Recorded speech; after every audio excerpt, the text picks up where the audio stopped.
നമസ്കാരം, തുഞ്ചൻ വിഷൻ അപ്ഡേറ്റ്സിലേക്ക് സ്വാഗതം. Marble land, Tirur Changaramkulam.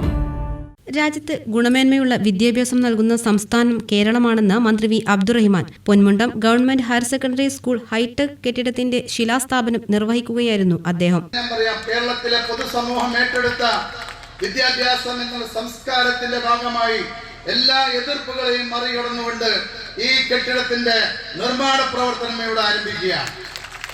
ഇനിയും തടസ്സത്തിന് ശ്രമിച്ചു, കത്തുകൾ വന്നു, വീണ്ടും കത്തുകൾ വന്നു. എന്താണെന്നറിയൂ, നിലവിൽ റവന്യൂ വകുപ്പ് കൊടുത്ത നിയമാനുസൃതമായിട്ടുള്ള നടപടികൾ സ്വീകരിച്ചിട്ടില്ല എന്ന് ഇവിടുത്തെ ചില ആളുകൾ കത്തുകൾ എഴുതി. ഞങ്ങൾ ആ കത്തുകൾ അവജ്ഞയോട് തള്ളിക്കളിയാണ്. ഈ നാട്ടിലെ പൊതു സമൂഹത്തിന്റെ വികാരത്തോടൊപ്പം നിൽക്കാതെ ഇത്രയും മ്ലേച്ഛമായ രീതിയിലുള്ള കാര്യങ്ങൾ ചെയ്യുക എന്നത് ഭൂഷണമല്ല എന്ന് മാത്രം ഞാൻ ഈ അവസരത്തിൽ പറയാം. ഞാൻ വളരെ വിഷമമുണ്ട്, കാരണം ഇത്രയും കടമ്പകൾ കടന്നാണ് നമ്മൾ ഇതിലേക്ക് എത്തിപ്പെടുന്നത്. വീണ്ടും തടസ്സങ്ങൾക്കായി എഴുതുക, കത്തുകൾ എഴുതാൻ ആർക്കും കഴിയും. ഒരു പെന്നും കടലാസും ഉണ്ടെങ്കിൽ എന്തും എഴുതി അയക്കാം. അതാണല്ലോ കമ്പലം വിത്ത് ഇത്രയും കാലം നിങ്ങളുടെ വിദ്യാലയത്തെ തടഞ്ഞു നിർത്തിയത്. എത്ര വർഷം? 9 വർഷം ഈ കെട്ടിട നിർമ്മാണം പിന്നോട്ട് പോകാൻ കാരണമല്ല. താനൂരിലെ എല്ലാ വിദ്യാലയങ്ങളും കെട്ടിടങ്ങൾ നിർമ്മിച്ചു. ആ കാലഘട്ടത്തിലൊന്നും ഒരു തടസ്സവും ഉണ്ടായില്ല. പക്ഷെ തടസ്സങ്ങളെ തട്ടിമാറ്റുക, അത് കേരള ജനതയുടെ ലക്ഷ്യങ്ങളൊന്നാണ്. പൊതുസമൂഹം പുരോഗതിക്കൊപ്പം നിൽക്കും എന്നുള്ളതിന്റെ ഏറ്റവും വലിയ ഉദാഹരണമായി നിങ്ങൾക്ക് ഇതിനെ കാണാൻ കഴിയണം. മാറ്റങ്ങളിൽ ഉൾക്കൊള്ളുക, മാറ്റങ്ങളിൽ പങ്കാളിയാകുക എന്നുള്ളതാണ്. ഓരോ കാര്യങ്ങളും ഓരോ കാലഘട്ടത്തിൽ നടക്കേണ്ടതുണ്ട്. അത് നടക്കാതെ വരുമ്പോൾ അതിൻ്റെ ബുദ്ധിമുട്ട് അനുഭവിക്കുന്നത് നമ്മുടെ പുതിയ തലമുറയാണ്.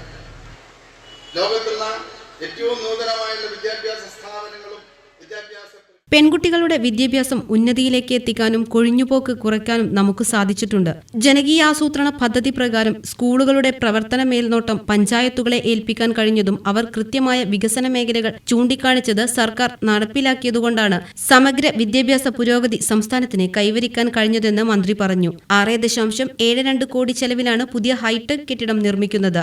150 വർഷം പഴക്കമുള്ള സ്കൂൾ ഭൗതിക അസൗകര്യങ്ങളിൽ വീർപ്പുമുട്ടുകയായിരുന്നു. ഇതേ തുടർന്ന് ജില്ലാ പഞ്ചായത്ത് ഒരേക്കർ സ്കൂളിനായി വാങ്ങിയെങ്കിലും ഭൂമി തരംമാറ്റൽ സാധ്യമാകാതെ കിടന്നു. തുടർന്ന് 2023 മണ്ണിട്ട് നികത്താനുള്ള അനുമതി ലഭ്യമായി. ഇതോടെയാണ് കെട്ടിട നിർമ്മാണം ആരംഭിച്ചത്. വിദ്യാകിരണം ജില്ലാ കോർഡിനേറ്റർ സുരേഷ് കോളശ്ശേരി പദ്ധതി അവതരണം നടത്തി. ബ്ലോക്ക് പഞ്ചായത്ത് പ്രസിഡന്റ് സൈനബ ചേനാത്ത, ജില്ലാ പഞ്ചായത്ത് അംഗം ശ്രീദേവി പ്രാക്കുന്ന്, പൊന്മുണ്ടം പഞ്ചായത്ത് പ്രസിഡന്റ് ഹാജറ കുണ്ടിൽ, ബ്ലോക്ക് പഞ്ചായത്ത് സ്ഥിരം സമിതി അധ്യക്ഷർ, തദ്ദേശ സ്വയംഭരണ സ്ഥാപന പ്രതിനിധികൾ, ജില്ലാ വിദ്യാഭ്യാസ ഉപഡയറക്ടർ K P Ramesh Kumar, E Jayan, K K Velayudhan തുടങ്ങിയവർ സംസാരിച്ചു. PTA president R Abdul Khader സ്വാഗതവും higher secondary principal incharge VP Abdurahiman നന്ദിയും പറഞ്ഞു. ഏറെക്കാലത്തെ സേവനത്തിനു ശേഷം വിരമിക്കുന്ന ജില്ലാ വിദ്യാഭ്യാസ ഉപഡയറക്ടർ കെ പി രമേഷ് കുമാറിന് ചടങ്ങിൽ യാത്രയപ്പ് നൽകി. TVN news, Tanur.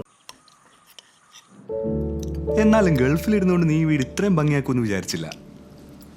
ഇവൾക്ക് അതിന്റെ ക്രെഡിറ്റ് മുഴുവൻ ഇവളുടെ ഐഡിയക്ക് ചെയ്തതല്ല. എന്നാലും ഈ ഫ്ലോറിംഗും സാനിറ്ററി വെയറും ഇതെല്ലാം ഇങ്ങനെ ഒറ്റയ്ക്ക്? അതിനെന്താ, ഞാൻ ഈ സാധനങ്ങളൊക്കെ വാങ്ങിയത് മാർബിൾ ലാൻഡെന്നാ. അവിടെയാണെങ്കിൽ 2-3 നിലയിൽ ഫ്ലോറിംഗിന്റെയും സാനിറ്ററി വെയറിന്റെയും വെറൈറ്റീസ് ഇഷ്ടം പോലെ ഉണ്ട്. മാത്രല്ല നമ്മൾ ചെയ്യേണ്ട ഓരോ കാര്യങ്ങളും കൃത്യമായി അവർ നമുക്ക് പറഞ്ഞുതരും. Marble land, Tirur Changaramkulam.